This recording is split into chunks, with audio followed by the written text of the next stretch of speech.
الحمد لله وكفى والصلاة والسلام على من لا نبي بعده أما بعد فأعوذ بالله السميع العليم من الشيطان الرجيم من همزه ونفخه ونفثه بسم الله الرحمن الرحيم لله ملك السماوات والأرض يخلق ما يشاء يهب لمن يشاء إناثا ويهب لمن يشاء الذكور أو يزوجهم ذكرانا وإناثا ويجعل من يشاء عقيما إنه عليم قدير صدق الله العظيم وصدق نبيه الكريم ونحن على ذلك من الشاهدين والذاكرين والحمد لله رب العالمين۔ مختصر حمد و ثنا کے بعد عزیز سامعین، سورۃ الشعراء آیت نمبر 49 اور 50 آپ کے سامنے تلاوت کی ہے، پڑھی ہے، جس میں اللہ رب العزت ایک بہت بڑی حقیقت کو انسانوں کے سامنے آشکار فرما رہے ہیں۔ جیسا کہ ہم اس حقیقت کو تو مانتے ہیں کہ اتنی بڑی زمین کو اللہ رب العزت نے ہمارے لیے بطور فرش کے بچھایا ہے، اتنا بڑا آسمان بغیر ستونوں کے کھڑا کر دیا ہے، اور انسان کے لیے اسی زمین سے خوراک کا اہتمام فرما دیا ہے، اور ضروریات زندگی سارے کے سارے انسان کے لیے اللہ حکم الحاکمین نے ان کا بندوبست کر دیا ہے۔ ان ساری حقیقتوں کو تو تسلیم کرتے ہیں، لیکن ایک معاملہ اور ایک مسئلہ ایسا ہے جس کے بارے میں انسانوں کا یقین اس کے اوپر لرزہ طاری ہو جاتا ہے۔ بسا اوقات ہمارے معاشرے کے اندر یہ چیز دیکھی گئی ہے کہ ہمارے ماحول کی وجہ سے اور ہمارے ارد گرد رہنے والے لوگوں کی باتوں کی وجہ سے بسا اوقات ایمان کے اندر ضعف طاری ہو جاتا ہے، کیونکہ یہ بات ویسے بھی ہمارے پاکستان کے مسلمانوں کے اندر موجود ہے، چونکہ یہ عرصہ دراز تک ہندوؤں کے ساتھ زندگی بسر کرتے رہے، تو جس طرح ہندوؤں کے اندر توہم پرستی ہے، اسی چیز کو لے کے مسلمانوں کے اندر بھی بہت سی چیزیں جو ہیں ضعف اعتقادی کی وجہ سے ان کے اندر بھی موجود ہیں، اور وہ مسئلہ ہے اولاد کا۔ اکثر احباب فون کرتے ہیں، اس مسئلے کے متعلق دریافت کرنا چاہتے ہیں کہ ہمیں بتائیے کہ اولاد کے حصول کے لیے ہم کیا کریں، شریعت کے اندر کون سا طریقہ کار ہے جسے ہم اختیار کریں، اڈاپٹ کریں۔ تو آج اس موضوع کو لے کے ہم آپ کے سامنے حاضر ہوئے ہیں کہ اس حقیقت کو سب سے پہلے ذہن نشین کر لیں کہ اللہ رب العزت فرما رہے ہیں للہ ملک السماوات والارض، وہ اللہ جو اتنے بڑے آسمانوں کا رب ہے، اتنی بڑی زمین کا رب ہے، یخلق ما یشاء، وہ جس چیز کو پیدا کرنا چاہتا ہے اپنی مرضی سے پیدا کرتا ہے۔ کسی چیز کی تخلیق میں کسی اور مخلوق کو، کسی اور ذات کو، کسی اور ہستی کو بالکل عمل دخل حاصل نہیں ہے،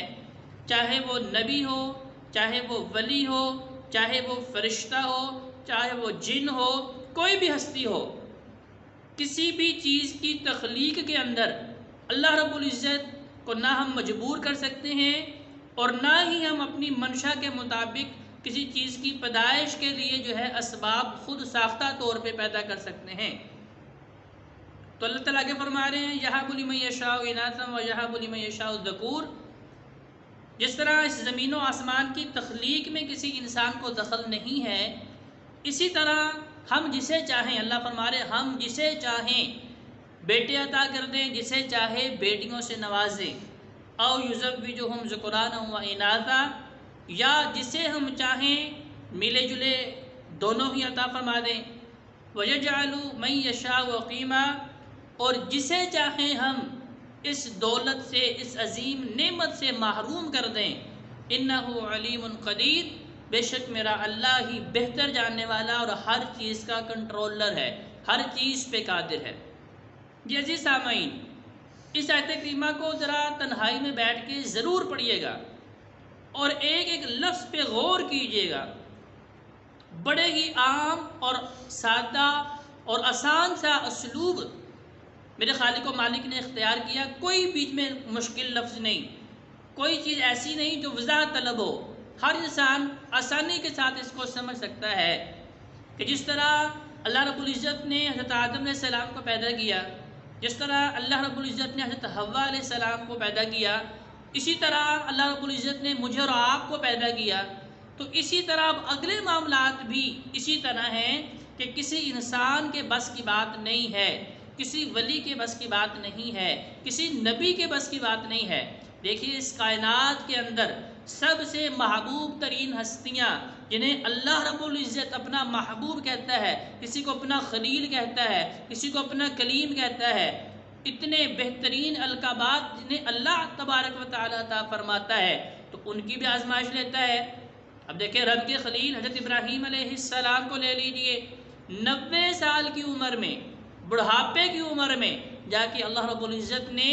بیٹے کی بشارت عطا فرمائی۔ اب ہمارے ہاں ہوتا کیا ہے، ادھر شادی ہوئی تو سسرال کی جانب سے بھی پریشر آتا ہے، اپنے گھر والوں کی جانب سے بھی پریشر آتا ہے، یا آپ کسی طبیب کے پاس چلے جائیں، آپ کسی کرنے والے کے پاس چلے جائیں، کسی تعویذ والے کے پاس چلے جائیں۔ تو عزیز سامعین، جس طرح اس بات پہ مجھے کامل یقین ہونا چاہیے کہ میرا رازق اللہ ہے، جس طرح مجھے اس بات پہ کامل یقین ہونا چاہیے کہ میری زندگی اور موت اللہ رب العزت نے لکھ دی ہے، اسی طرح میرے اللہ نے میرے مقدر کی اولاد بھی لکھ دی ہے۔ لہذا اس معاملے میں جو نبوی طریقہ ہے وہ اختیار ضرور کرنا چاہیے، اور وہی نبوی طریقہ آج ہم آپ کے سامنے پیش کرنے کے لیے آئے ہیں کہ حضرت ابراہیم علیہ السلام دیکھیں ادھیڑ عمر میں اللہ رب العزت نے بیٹے عطا فرمائے۔ اسی طرح اللہ بغیر اسباب کے بھی جب وہ مخلوقات پیدا کر سکتا ہے تو پھر میرے اللہ کے لیے کوئی مشکل نہیں ہے کہ جب اسباب موجود ہوں تو پھر اللہ نہ دے۔ ہاں، میرے اللہ نے جو چیز مقرر کر دی ہے، جس کا وقت متعین کر دیا ہے، اس مناسب وقت کا ہمیں انتظار کرنا ہے۔ حضرت مریم علیہ السلام کو اللہ رب العزت نے اسماعیل حضرت عیسیٰ علیہ السلام کی بشارت دی، اب وہ پیدا ہو رہے ہیں، اب ان کے خامند کوئی نہیں ہے، بغیر باپ کے اللہ رب العزت نے حضرت عیسیٰ علیہ السلام کی پیدائش کی، اور اب یہ معاملہ جو ہے بڑے اختلاف کی کیفیت اختیار کرتا ہے۔ لوگوں نے بڑی باتیں کی، لیکن حضرت زکریا علیہ السلام کو پتہ ہے حضرت مریم علیہ السلام پاک دامن ہیں، ان کے اوپر لگنے والے الزامات بے بنیاد اور جھوٹے ہیں۔ ایک دن حضرت زکریا علیہ السلام حضرت مریم علیہ السلام سے ملنے کے لیے آتے ہیں، اور آ کے کیا دیکھتے ہیں کہ ان کے پاس وہ پھل موجود ہیں جن کا بھی موسم موجود نہیں ہے۔ انہیں دیکھنے کے بعد اللہ کے حضور دعا کرتے ہیں کہ اللہ مجھے بھی وارث دے دے، جب تو موسم کے بغیر پھل پیدا کر سکتا ہے تو اللہ تیرے لیے کیا مشکل ہے کہ مجھے بھی اولاد نرینہ صالحہ عطا فرما۔ تو حضرت زکریا علیہ السلام نے رب کے حضور یہ دعا کی، تو گویا کہ نبوی طریقہ بھی یہ ہے کہ وقت کا پیغمبر بھی ہے، اگر اللہ اولاد نہ دے تو نبی بھی اپنی مرضی سے اولاد نہیں لے سکتے۔ تو لہذا انہوں نے دعا کیا کہ رب حبلی من لدنک ذریۃ طیبہ انک سمیع الدعاء۔ تو سب سے پہلی دعا جو ہم نے کثرت سے کرنی ہے وہ حضرات جو اس اولاد کی نعمت سے محروم ہیں، رب حبلی من لدنک ذریۃ طیبہ انک سمیع الدعاء۔ حضرت زکریا علیہ السلام نے اس موقع پہ دعا فرمائی۔ دوسری دعا حضرت زکریا علیہ السلام نے ہی کی، کون سی؟ رب لا تذرنی فردن وانت خیر الوارثین۔ دونوں دعائیں قرآن کے اندر موجود ہیں۔ اور تیسرا حضرت ابراہیم علیہ السلام کی دعا رب حبلی من الصالحین۔ تو گویا کہ دیکھ لیجئے اللہ رب العزت اس اولاد کے معاملے کو لے کے اگر انبیاء کو بھی آزما رہا ہے بڑھاپے میں جا کے دعائیں کرنے پہ اولاد دے رہا ہے، تو پھر گویا کہ یہ بات کسی نبی کے بس کی نہیں، کسی ولی کے بس کی نہیں کہ وہ آپ کو یہ لکھ کے دے دے جی اتنے عرصے کے بعد آپ کے ہاں بیٹا ہوگا، اتنے عرصے کے بعد آپ کے پاس بیٹی ہوگی۔ دیکھیں حضرت شعیب علیہ السلام، اللہ نے بیٹیاں ہی دی ہیں، بیٹا نہیں دیا۔ حضرت ابراہیم علیہ السلام، اللہ نے بیٹے ہی دیے ہیں، بیٹی کوئی نہیں دی۔ تو گویا کہ یہ صرف اور صرف میرے اللہ رب العزت کا اختیار ہے، لہذا ہمیں اللہ پہ کامل یقین ہونا چاہیے۔ ہاں آپ کسی طبیب سے رابطہ کر سکتے ہیں کہ اگر کوئی میڈیکلی مسائل ہیں، اگر طبیب کے پاس جانے سے، دوائی کھانے سے اگر آپ کے جو ہے وہ علاج معالجہ ممکن ہے تو دیکھیں علاج کروانا بھی سنت ہے، لیکن اولاد دینا کسی طبیب کے اختیار کی بات نہیں، کسی ولی کے جو ہے بس کی بات نہیں۔ لہذا اگر آپ علاج کروا رہے ہیں تو وہ بھی سنت طریقہ ہے، لیکن بھروسہ صرف اور صرف اللہ رب العزت کی ذات کے اوپر رکھیں اور کامل یقین کے ساتھ یہ 3 دعائیں کثرت کے ساتھ میرے بھائی اور بہنیں کثرت کے ساتھ پڑھیں، اللہ کے اوپر بھروسہ کرتے ہوئے، تو یقیناً میرا اللہ رب العزت اس بہترین اولاد کی نعمت سے انہیں نوازے گا۔ اللہ رب العزت سے دعا کرتے ہیں کہ اللہ ہمیں صحیح معنوں میں اپنا تقویٰ عطا فرمائے، اپنے اوپر توکل اور بھروسہ کرنے کی توفیق عطا فرمائے، اور ہمارے ایمان کو پختہ رہنے کی ہمیں توفیق عطا فرمائے۔ اقول قولی ھذا استغفر اللہ لی ولکم ولسائر المسلمین۔ السلام علیکم ورحمۃ اللہ۔